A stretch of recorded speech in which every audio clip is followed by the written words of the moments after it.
Essa.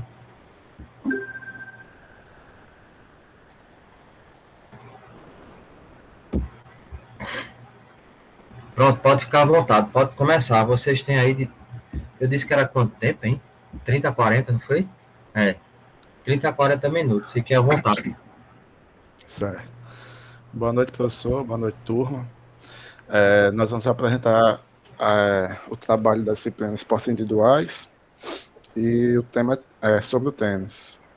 O grupo é composto por Breno Senna, Davi Miranda, George, Getúlio Montenegro e Luiz Moura, tendo como docente o professor Rafael Tinoco. Bom, vou começar contando um pouquinho da história do tênis. O tênis ele surgiu lá na antiguidade, sendo jogado apenas com a palma das mãos. Lá para depois, surgiu uma versão mais parecida com o tênis atual, que foi no século XII, na Itália e na França.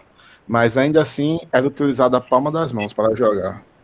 E nesta época ainda foram construídas várias quadras dentro de mosteiros, castelos, e, e nesse tempo o tênis cresceu muito, que foi preciso construir outras quadras em ambientes fechados para poder controlar e ter mais gente praticando tênis. E ainda nesse tempo ele era praticado arremessando na parede e a bola voltava e rebatia na parede com a palma da mão. Só depois de muito tempo que foi surgir a raquete.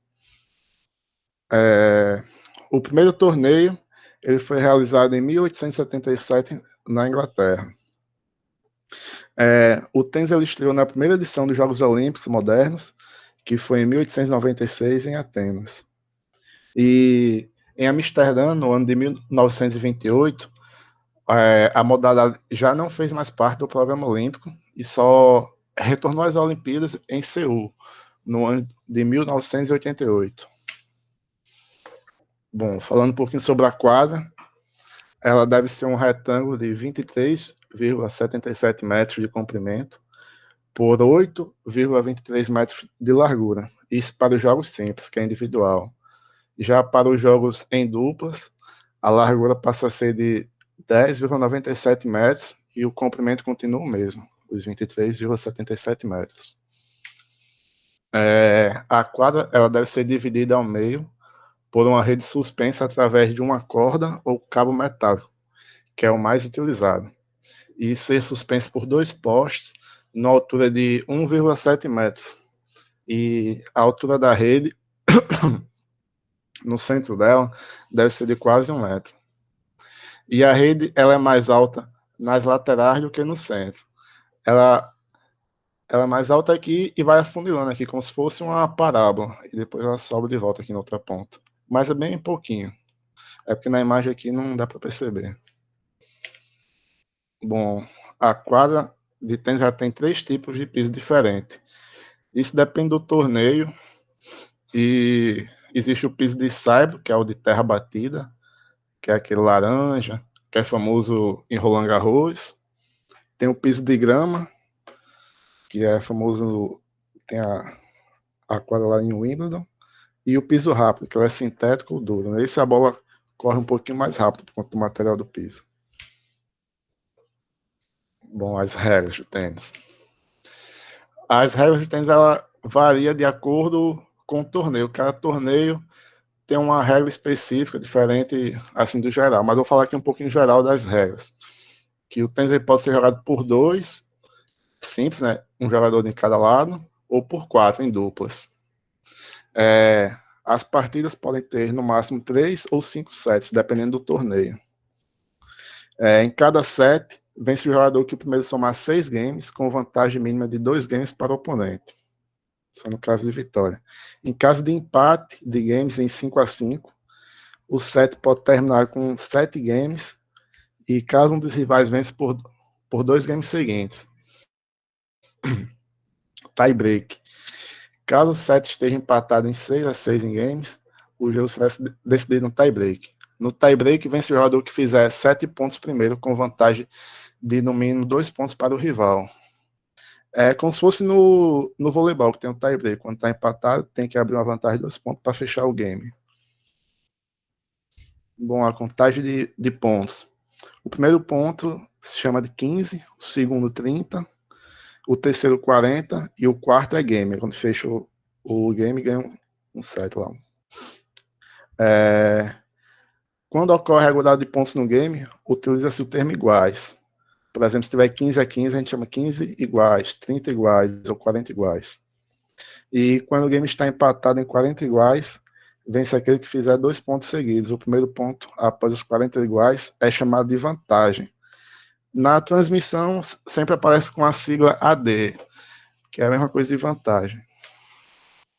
Bom, o Luiz vai falar um pouquinho das técnicas do tênis. Bom, boa noite a turma e ao professor. Pode passar, Jorge. Bom, no tênis a gente tem essas regras aí, né? Essas técnicas, quer dizer, que é o forehand, que é executado quando a palma da mão que segura a raquete está apontada para a bola no ato da rebatida. E com isso o golpe é dado do lado direito para o destro e do lado esquerdo para o canhoto. A gente tem também o backhand, que é o contrário do forehand, né? Sendo executado quando as costas da mão estão viradas para a bola. Pode passar aí, Jorge.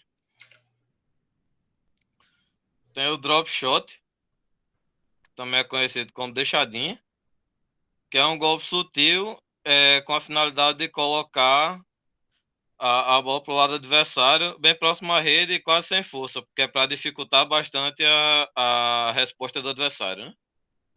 E tem o lob, que é a bola golpeada para o alto e usada como recurso para encobrir o adversário que se encontra junto à rede. A gente tem o smash, que é o equivalente no tênis a cortada no vôlei, né? Que é quando o jogador rebate uma bola alta posicionada acima da sua cabeça e se assemelha a um saque. O vôlei, que é executado próximo à rede e a rebatida é feita antes da bola tocar no chão. Tem o top spin, que é o efeito mais usado, quando o jogador rebate a bola executando o golpe com movimento de raquete sendo feito de baixo para cima. E com isso a bola gira, né? É o que cai, ela sobe.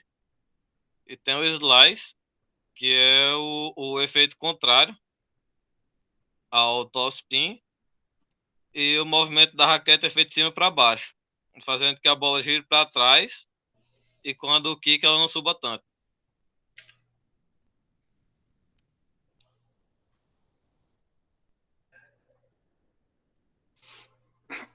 Boa noite, aqui é Davi falando. Eu vou ficar com as partes das competições, falar um pouco de cada competição aí que acontece, as mais importantes. E eu vou começar falando sobre o Australia Open. É um campeonato super disputado. Ele é realizado anualmente na última quinzena de janeiro, em Melbourne, na Austrália. Realizado pela primeira vez em 1905, o torneio é o primeiro dos 4 major do Grand Slam do ano. Um torneio que detém um recorde de maior número de participantes no evento Grand Slam, com 743.667 espectadores no ano de 2018. É também o primeiro torneio major a ser jogado no interior de um estádio. E o maior campeão do Australia Open, uma curiosidade aqui, foi o Djokovic, somando 9 títulos. E a segunda competição aí também, uma das mais importantes, é Roland Garros. O torneio acontece em Paris, na França. Este major recebeu o nome em homenagem do aviador francês Roland Garros. Atualmente é o principal torneio da temporada da Terra Batida. Adorado principalmente por jogadores latinos, tem regras muito específicas face à sua dificuldade. O fato de ser uma superfície de jogo lento, afinal não contempla tie-breaks no set final. Por essas e outras razões, é considerado o torneio mais exigente e desgastante fisicamente da modalidade. Roland Garros, a premiação dele é em torno dos 34 milhões de euros. É muita grana. E o maior ganhador desse torneio é o Rafael Nadal, com torno de 13 títulos. Falar um pouco sobre a outra também aqui. O Wimbledon, ele é um dos torneios mais antigos do mundo e é considerado como um do maior prestígio para os atletas. Ele foi criado em 1877 e foi a primeira competição da história do tênis, com um total de 22 participantes. Acontece em julho, o torneio mais tradicional de tênis. É o único Grand Slam disputado em piso de grama, jogado com top spins e costuma ser abusado pelos tenistas por causa do piso de quadra. É considerado por muitos o torneio mais importante da história e o mais bonito para se vencer. E a premiação total dele é de 43,3 milhões para as duas chaves individuais entre homens e mulheres. E o maior campeão desse torneio é Roger Federer, que ele derrotou em 2017 Marin Cilic, que chegou a somar 8 títulos na modalidade. Falar um pouco também sobre o US Open. Esse foi o primeiro torneio a premiar homens e mulheres com os mesmos valores. Em 1973, o ano das premiações batiam recordes. Aí, como chegou a pandemia, em 2020 os atletas receberam 22% a menos que no ano anterior. Então, devido à pandemia, baixou aí também os valores da competição. E o US Open é o último dos 4 no Grand Slam. A disputa ocorre em quadras rápidas, assim como acontece no Australia Open, realizado durante 2 semanas entre agosto e setembro. O US Open é o único dos 4 do Grand Slam de tênis e ter sido disputado todos os anos de forma ininterrupta. O US Open foi o primeiro torneio a premiar homens e mulheres com o mesmo valor em 1973. Agora sobre a ATP Finals, reúne os primeiros colocados do ranking da final da temporada. Aqui eles se dividem em 2 grupos de 4, avançam 2 de cada chave para as semifinais e possui grande importância no calendário dos tenistas. Vencer o ATP Finals é interessante, naturalmente pelo fato de que ele é um dos melhores tenistas do mundo e o campeão recebe um prêmio de até 5,7 milhões de dólares. E o maior campeão dessa competição é o suíço Roger Federer. O final já foi disputado em 14 cidades, espalhado por 4 continentes, sendo realizado pela primeira vez em Tóquio, no Japão. Boa noite a todos. Agora eu vou falar dos principais campeões do tênis. Começando com Alcides Procópio. Embora não seja um nome tão comentado, ele foi o responsável pela primeira participação brasileira em Wimbledon. Isso aconteceu em 1938. Tomás Koch, o primeiro tenista brasileiro com destaque internacional. É um dos maiores vencedores de partidas Copa Davis e chegou ao segundo, 24º lugar no ranking mundial em 1974. Meu Deus. Maria Esther Bueno, maior nome da história do tênis em nosso país. A atleta venceu 19 vezes os torneios de Grand Slam. A maioria em Wimbledon. Também liderou o ranking feminino. E Guga, né? Quem não conhece Guga hoje em dia? Guga foi o vencedor de 3 torneios de Roland Garros e o segundo brasileiro a entrar para o Hall da Fama do tênis. Honraria até então só concedida a Maria Esther Bueno. Em 2000 liderou o ranking masculino. Rafael Nadal, são 67 títulos na sua carreira conquistados e 19 títulos no Grand Slam. Simples, sendo um australiano, 12 franceses e 3 US Open e 2 em Wimbledon. Rafael Nadal é considerado como o maior jogador de tênis na quadra de saibro, que é aquela que Jorge explicou lá, que é a laranja de terra de todos os tempos. Djokovic, não sei, Novak, não sei pronunciar esse nome. Nova Djokovic. Essa Acho que é assim o nome. é, por aí. São 78 títulos na carreira conquistados, sendo 17 títulos no Grand Slam simples. 8 australianos, 5 em Wimbledon e 3 em US Open. Atualmente, ele é o jogador número 1 no ranking mundial. O suíço Roger Federer, maior vencedor do Grand Slam na história do circuito masculino do tênis, ao lado de Rafael Nadal. Recordista de semanas como número 1 no mundo do ranking de ATP. Dono de 2 medalhas em Jogos Olímpicos. E atualmente a tenista mais famosa é a Serena Williams, uma das maiores tenistas de todos os tempos, com 39 títulos de Grand Slam na era aberta. É a maior vencedora considerando tanto as mulheres quanto os homens. Serena ainda tem 4 medalhas no ouro dos Jogos Olímpicos.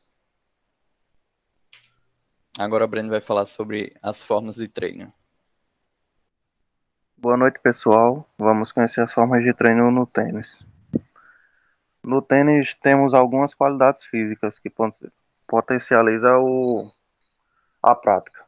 A resistência anaeróbica e aeróbica, força, potência, agilidade, flexibilidade e equilíbrio.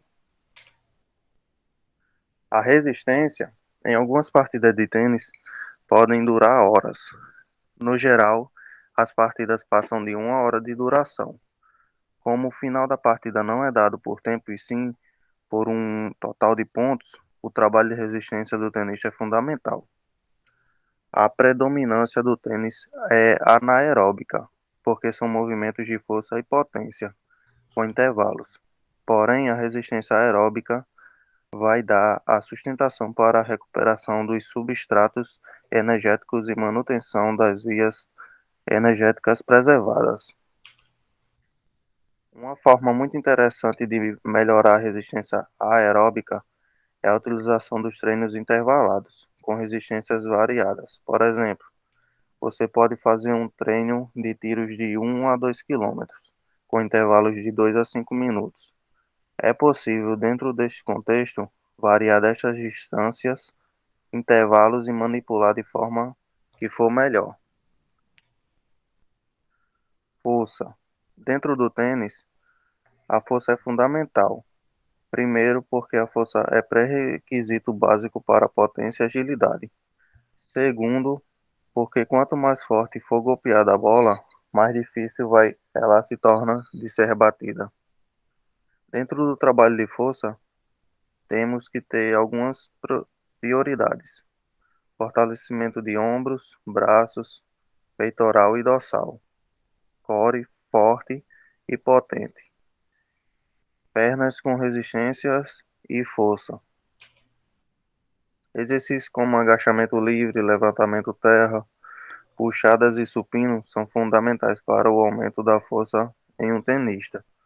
Além disso, temos que ter um cuidado especial para trabalhar com ombros altamente solicitados no esporte. Potência. A potência muscular é fundamental para jogar competitivamente. Mas para que haja um bom trabalho de potência, é fundamental que haja força, resistência, flexibilidade e o controle dos movimentos. Dentro dos movimentos de potência, há duas possibilidades que devem ser utilizadas integradas. Utilização dos movimentos básicos do treino de força, levantamento de terra, agachamento, supino e puxada, com mais velocidade na fase concêntrica. Utilização do movimento do tênis, com resistência ou algo que exija mais potência. Aqui tem um vídeo com a demonstração.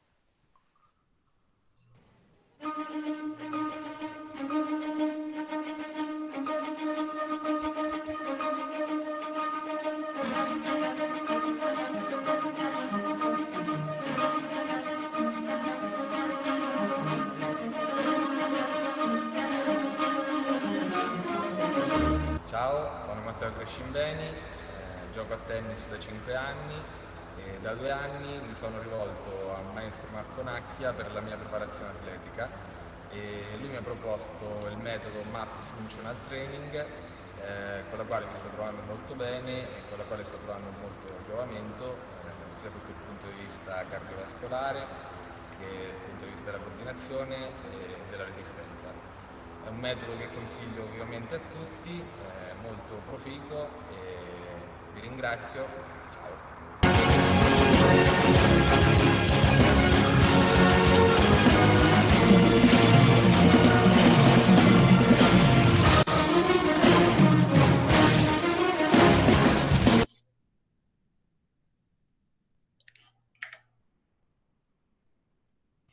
Bom, o vídeo era esse. Só comentando um pouquinho sobre o vídeo, ele mostra o que o Breno falou, né? Mostra trabalhando a agilidade, a força, a coordenação, mostra trabalhando os movimentos do tênis, usando a resistência do equipamento ali, mostra trabalhando o core também no finalzinho do vídeo. Bem interessante. Pode continuar, Breno. Como mostrado no vídeo, o fortalecimento dos deltoide e manguito rotador é muito importante. Os ombros são a articulação mais solicitada dentro do tênis, por isso é fundamental o trabalho com exercícios de fortalecimento, para que você tenha mais estabilidade nesta articulação. Além do trabalho natural de fortalecimento de deltoides, o trabalho de manguito rotador também é fundamental. Exercícios como rotação externa e interna irá dificultar que o atleta desenvolva problemas nesta articulação. Melhora da propriocepção de membros inferiores. Trabalhos proprioceptivos farão com que as articulações como tornozelos e joelhos estejam mais preparados para as bruscas mudanças de direção. Desta maneira, será mais difícil que elas se desestabilizem, gerando lesões. O fortalecimento do core. O core é a base para que os movimentos do tênis sejam mais eficientes e principalmente para que haja uma melhor estabilização. Fortalecer abdômen lombar, além dos oblíquos, é fundamental para que a prática do tênis não se torne lesiva. O exercício de prancha para os tenistas visa fortalecer seu equilíbrio antes dos golpes e no saque, principalmente pela estabilização do tronco e abdômen.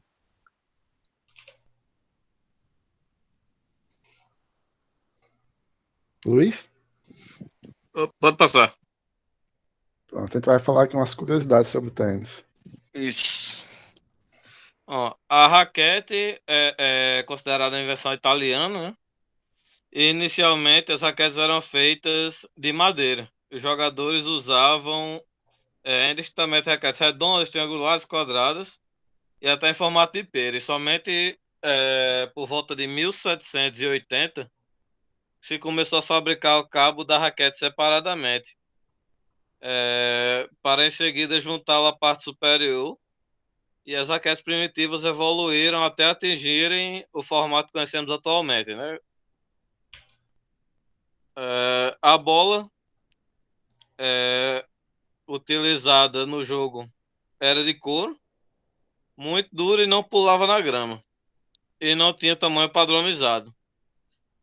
Mais tarde surgiram as bolas de borracha lisa, sem nenhum revestimento, e com o avanço da tecnologia, a bola de borracha, que era de difícil controle, foi substituída inicialmente por fios de lã enrolados para garantir o controle necessário pelo jogador. E atualmente elas são de borracha revestida em feltro, obtido com a mistura da lã. E pode passar, Jorge.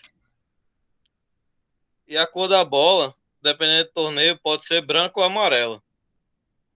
Mas em 72, a cor amarela foi adotada como padrão para a bola de tênis, e a ITF justificou a mudança pela maior visibilidade em quadra por parte dos espectadores, da transmissão e dos juízes que conseguem acompanhar melhor a trajetória da bola, né? Bom, a maior partida de tênis registrada, ela tá aí, foi de 11 horas e 5 minutos. E o jogo entrou para a história, né? E foi entre o norte-americano John Isner e o francês Nicolas Mahut. E na ocasião, o norte-americano venceu por 3 sets a 2, com parciais 6-4, 3-6, 6-7, 6-7 e 7-6. E inacreditável 70-68, após travarem a batalha de 11 horas e 5 minutos.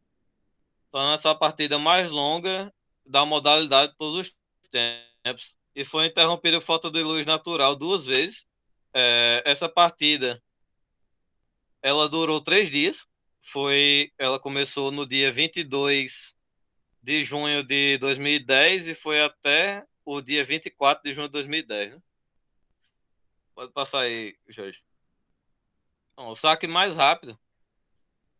Em 2012, o australiano Samuel Groth acertou o saque a 263 quilômetros durante as oitavas de final do Challenge de Busan, na Coreia do Sul.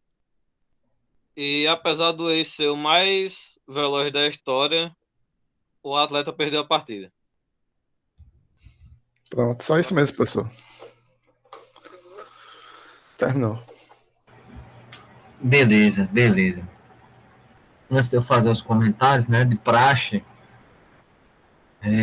alguém da turma, né, gostaria de fazer um comentário, eu gostaria de perguntar algo ao grupo, fazer alguma observação, ou está tudo tranquilo, tudo bem?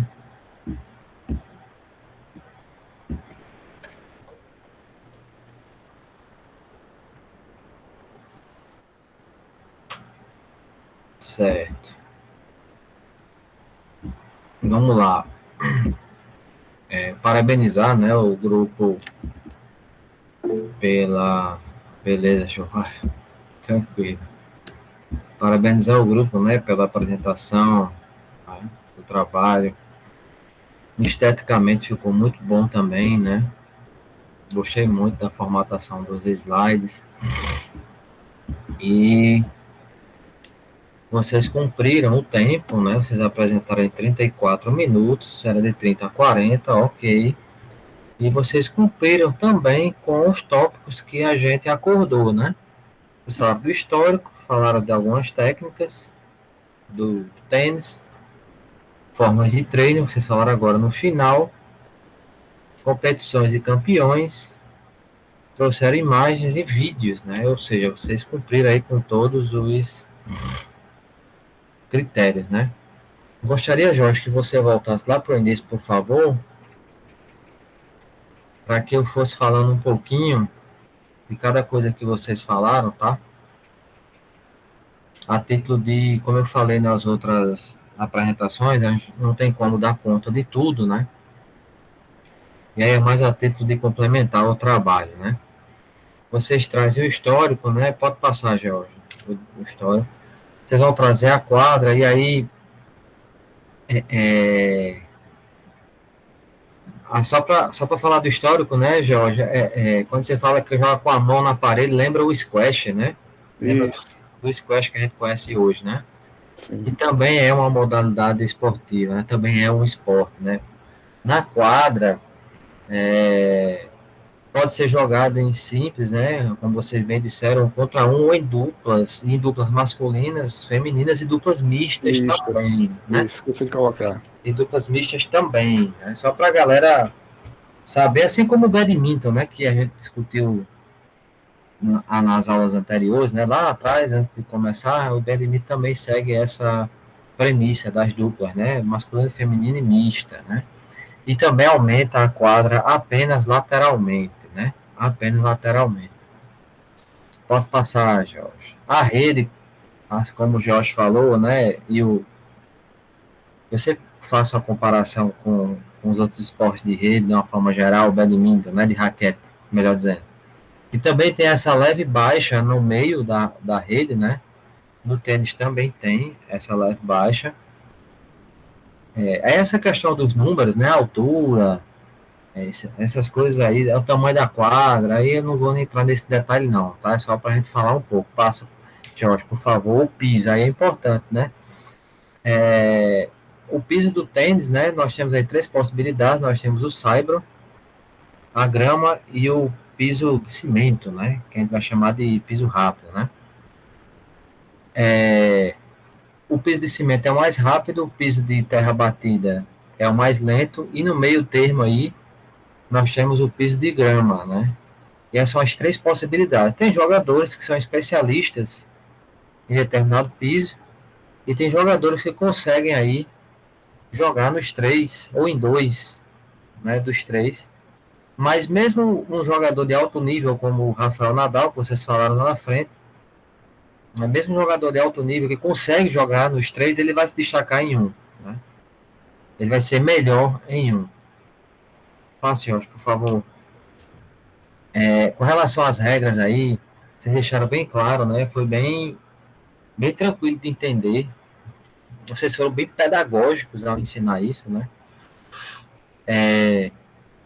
E depende dos torneios, né? Por exemplo, nós temos os Challenges, nós temos os Masters Series, né? E nós temos também o Grand Slam, né? Que aí são os 4 torneios maiores, né? Nos Masters, geralmente se joga em 3, melhor de 3, né? E no Grand Slam se joga melhor de 5, né? Sets. No feminino é melhor de 3, né? Não tem melhor de 5, né? Então, assim, vai depender do torneio, né? Vai depender do torneio. E essa questão dos empates aí, né? O atleta ele ganha um set quando ele chega em 6 games, né? Então, assim, se eu fizer 6-4, eu ganho um set, né? Quando eu tenho que abrir 2, se ficar 5-5, vai a 7.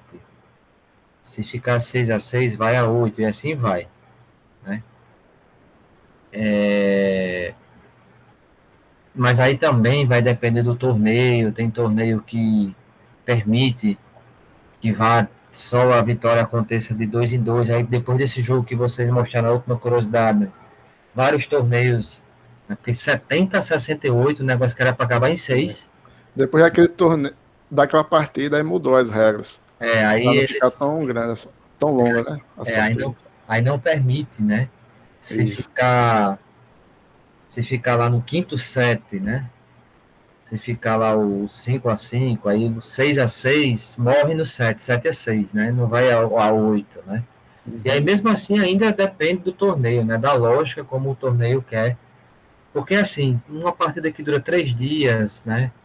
Uma partida que é paralisada, uma partida que nunca acaba, não é legal mercadologicamente, não é legal para a torcida, não é... Enfim, fica para a história, fica, mas perde muito também, né? Fora que esses atletas não têm mais condição de jogo, né? Depois de uma partida dessa, vai jogar o que mais, né? Aí vocês colocam aí o tie break, né? E também vai terminar o set, vai terminar no set, né? Com set. Passa, Jorge, por favor. A contagem, isso aí às vezes complica quem está assistindo, porque assim, né? Tá eu já jogando, aí eu fui lá e coloquei a bola lá e ele não rebateu, né? Sei lá, deu um top spin e ele não rebateu. Aí é um ponto para mim, né? Seria 1-0, né? Mas aí no caso é 15-0, né? Aí continua lá, aí eu vou sacar, lembrando que cada game, um atleta saca, né? Então, assim, um game vai ser eu, outro game vai ser George, depois vai ser eu, depois vai ser George, até ver quem ganhar 6 games primeiro ganha um 7. E aí, lembrando que tem que ganhar 6 games com 2 de diferença, né? Aí, vamos supor, o saco lá, o George devolve o saque lá e faz um ponto, aí fica 15 iguais. né? No caso seria 1-1, né? Aí fica 15 iguais. E assim vai. A grosso modo, quem fizer 4 pontos, né? Quem conseguir colocar a bola 4 vezes lá, ou fazer com que George erre, jogue na rede, jogue para fora, enfim. Contanto que eu faça 4 pontos, eu vou ganhar um game. Mas aí assim, se ficar 40-40, ou seja, cada atleta colocou 3 bolas, né? Essa 40 iguais vai ter que abrir 2, né? E aí por isso que terá no final, né? O primeiro ponto apenas após o 40 iguais é chamado de vantagem. Então, para 40 iguais, aí eu coloquei a bola lá, aí George não rebateu, aí vantagem para Rafael. Que na tela lá você pode ver um AD, advantage, né? pode ver um Isso. advantage, que é o AD, né? Aí se Jorge empatar, volta para 40 iguais, né? Até que eu ou ele faça 2 pontos, né? Passa, Jorge, por favor. Pode passar. E aí forehand, como vocês falaram, né? Vocês falaram, né? A forehand vai ser com a palma da mão e o backhand vai ser com as costas da mão, né? E aí nós vamos ter no forehand um detalhe, né? O forehand ele vai ser dado sempre com uma mão só, né? E o backhand ele pode ser dado com uma mão só ou com as duas mãos segurando a raquete, tá? Os jogadores tidos como clássicos, né? Como Nadal, como Gustavo Kirten era, né? Eles geralmente, a maioria das vezes, 90% dos golpes de backhand é de uma mão, né? O do Roger Federer é de uma mão porque ele joga, e o do Gustavo Kirten era de uma mão porque ele aposentou, né? Inclusive no GIF tá aqui com a mão, né? Exato. Esse golpe que ele tá dando aí é um slice um slice de backhand, né? É tipo uma cortada, né, que ele faz. Que o slice é aquele golpe que ele é de cima para baixo, né? Como vocês falaram lá, que ele faz com que o efeito da bola morra lá na outra quadra, né? Ao invés de ganhar altura. O top spin ganha altura, né? O slice ela perde altura. Top spin é de baixo para cima, o slice é de cima para baixo. Aí ele tá dando um slice de backhand, né? Ele poderia dar um slice de forehand, né? Óbvio também. Mas nesse golpe específico aí ele tá dando um slice de backhand, né? E o Nadal, ele é um jogador completo, né? Ele consegue jogar nos 3 pisos, apesar do destaque dele ser nos pisos mais rápidos, né? Mas ele é tido como jogador clássico, né? É um jogador clássico. Ele voleia, ele joga no fundo da quadra, ele é mais completo, né? Ele é mais técnico, né? O Gustavo Kirten também era, lógico, guardar as devidas proporções, né? O Roger Federer é muito mais monstro do que o Gustavo Kirten, foi, né? Não é à toa, o cara tem 20 Grand Slam, o Gustavo Kirten teve 3, mas o Gustavo Kirten era também tido como jogador clássico, né? Ele jogava com uma mão só no seu backhand. Já o Rafael Nadal, para dar um exemplo, que é o que rivaliza mais com o Roger Federer, tem 20 títulos também, já é um jogador mais de força, né? O apelido dele é Touro Espanhol, né? E aí, em alusão às touradas, né? Porque ele é mais de força. O backhand dele é com as duas mãos, por exemplo, né? Ele é um jogador tem mais resistência, né? Corre mais, né? Tem um gasto energético maior do que os outros jogadores. Mas, assim, não é tão técnico quanto o Federer, mas é um estilo de jogo diferente, né? Ele é mais de força e o Federer é mais de técnica, né? Mas nem por isso eles deixam de ser os maiores jogadores, né? De tênis, né? Até hoje. E o Novak Djokovic, que o magnata, acho que foi George, né? Não, foi Getúlio, que não sabia pronunciar, né? Que é um eslovaco, se eu não me engano, eslovaco, né? Sérvio. Ele rivaliza também com o Federer e o Nadal, né? Com 18 títulos, né?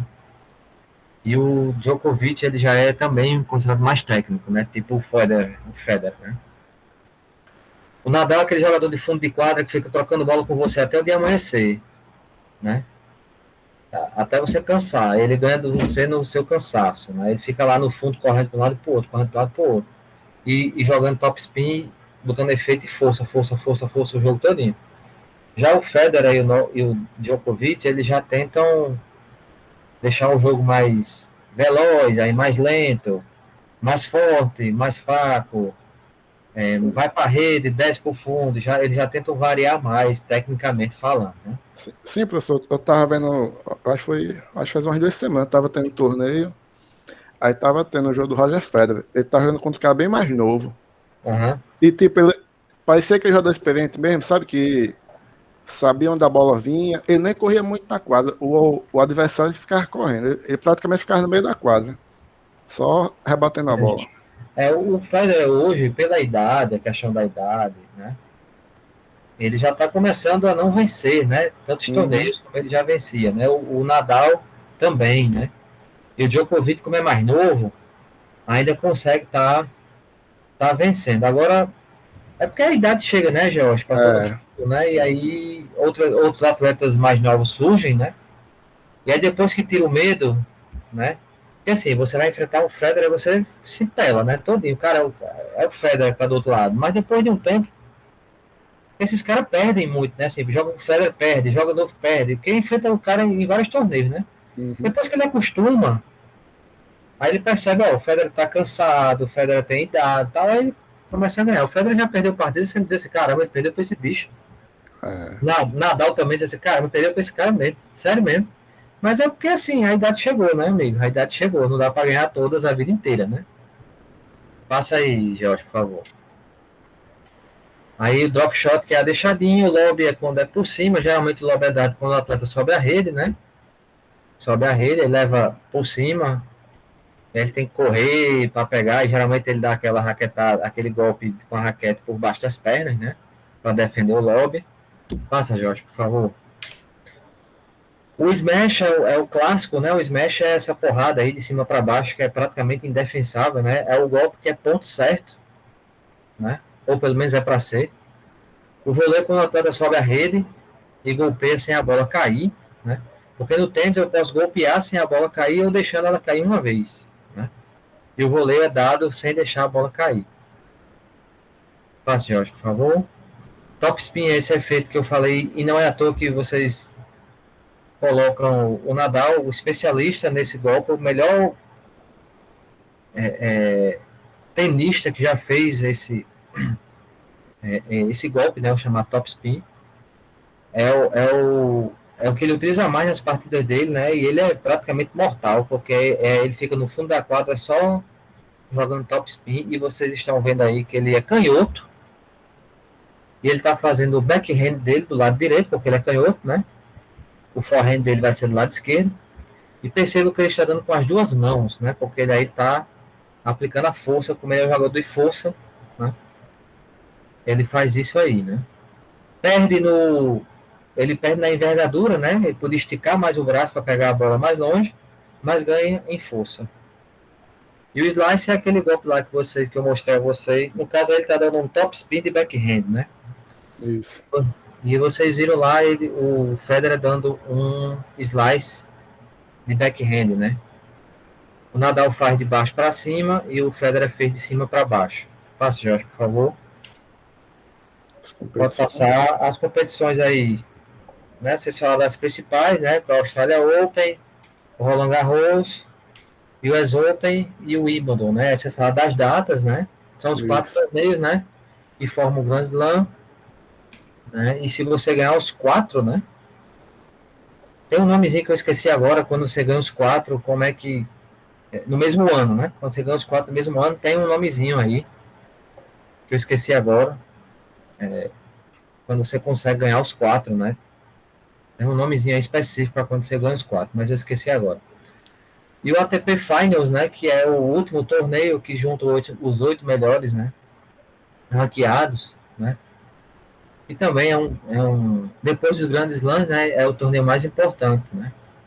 E E quando vocês falaram do Gustavo Kirten, né?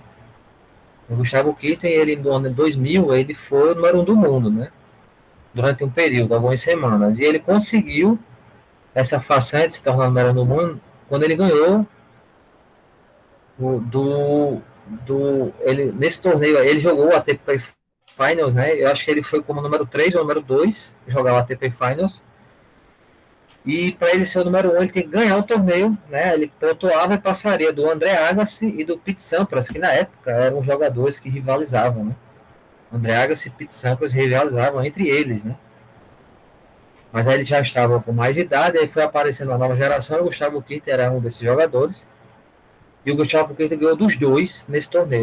Ele ganhou tanto do Pete Sampras quanto do André Agassi nesse torneio, e ele venceu o torneio, né, esse ATP Finals, e terminou o ano como número 1 do mundo, né? Ele iniciou o outro ano como número 1 do mundo, o que é uma façanha enorme para o Brasil, né? Sim. Porque nós tínhamos a Maria Esther Bueno como a grande atleta, mas no masculino, né? Nós não tínhamos, assim, com esse nível da Maria Esther Bueno, né? Nós tivemos grandes nomes, né? Mas não como a Maria Esther Bueno. E no feminino hoje, né? Nós somos fracos, né? Passe, George, por favor. Pode passar. Aí você pode passar por eles que eu já falei, né? Deles, pode passar. E aí vocês falam dos treinos, dos treinamentos, né? E aí é core, né? Tronco, o tempo inteiro tronco, né? Porque o atleta do tênis é o tempo inteiro tronco, tronco, tronco. Todos os golpes dele envolvem tronco, Sim. né? Rotação de tronco. Ombro, né? Tanto é que, para vocês terem uma ideia, o Guga, ele se aposentou porque ele teve uma lesão na lombar, né? Da lombar, de tanto que ele fazia esse movimento, né? De tronco, né? De giro, né? O atleta fazendo lá com os elásticos, né? É perfeito, né? Ele faz o movimento do golpe, né? Rotação de tronco, faz o movimento do golpe, balança os braços e volta, né? Estica e volta. O Gustavo Kirten se aposenta pela lombar e o médico diz a ele, ó, você vai escolher. Ou você aposenta e vai ter aí uma idade adulta e velhice, podendo andar, correr,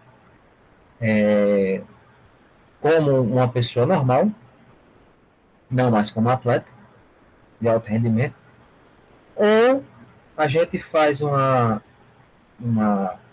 isso era para ele fazer a cirurgia, né? Ou a gente faz, ou a gente não faz cirurgia, fica fazendo fisioterapia e prolonga a sua carreira, mas ninguém garante que depois disso você consiga andar, por exemplo. Então, é assim, Jorge, ou tu faz, ou tu não faz a cirurgia e prolonga a tua carreira, mas a gente não garante que tu vai andar, ou tu faz a cirurgia e tem uma vida normal. Vai correr, vai caminhar, vai nadar, vai jogar futebol com seus amigos, mas como uma pessoa normal, sem ser atleta. Aí ele escolheu, né, fazer a cirurgia na lombar, né? Ele ainda teimou, porque ele fez a cirurgia e foi tentar jogar, né? E aí não deu para ele jogar, ele ainda foi contra ordens médicas, mas ele foi jogar, jogou em alto nível ainda, mas não conseguia ganhar dos caras, assim, você dizia assim, poxa, o Gustavo tá perdendo para esse cara, porque uma coisa é o Federer perder pela idade, outra coisa é você perder porque o cara tá melhor, porque ele não conseguia fazer os golpes, pô. Você pegar o jogo do Gustavo Kirten, ele não conseguia movimentar o tronco. Como é que você vai jogar tênis sem movimentar o tronco? Né? A potência, onde é que estava a potência? Não tinha, né? Então, assim, a grande façanha dele nesse período, ele jogou ainda um Roland Garros bem, que é o torneio que ele jogava melhor, né, nesse piso, que ele eliminou o Federer, né? O Federer no auge, ele eliminou o Federer, né? Foi o grande feito dele pós-cirurgia, né? Mas na outra partida ele perdeu para Robredo, que é um espanhol. Então, assim, porque não aguentou jogar. Gastou tudo que podia contra o Federer e perdeu na outra partida. Não dava mais, é muita dor, pô, é muita dor. E é um dia, e no outro dia eles jogam de novo, né? Não tem descanso, né? Isso. Então, assim, não dá, é muita dor, pô. Né, George, a gente passar um dia em pé, muito tempo, começa a dar uma latejada na lombar, você imagina o cara que não pode nem jogando sem poder, né? Imagina a dor que não era, né? Uhum. Pode passar, e aí vocês terminam com as curiosidades, né? Assim, vocês E passam o vídeo, né? E com as curiosidades, deltóide, fortalecimento de core, né?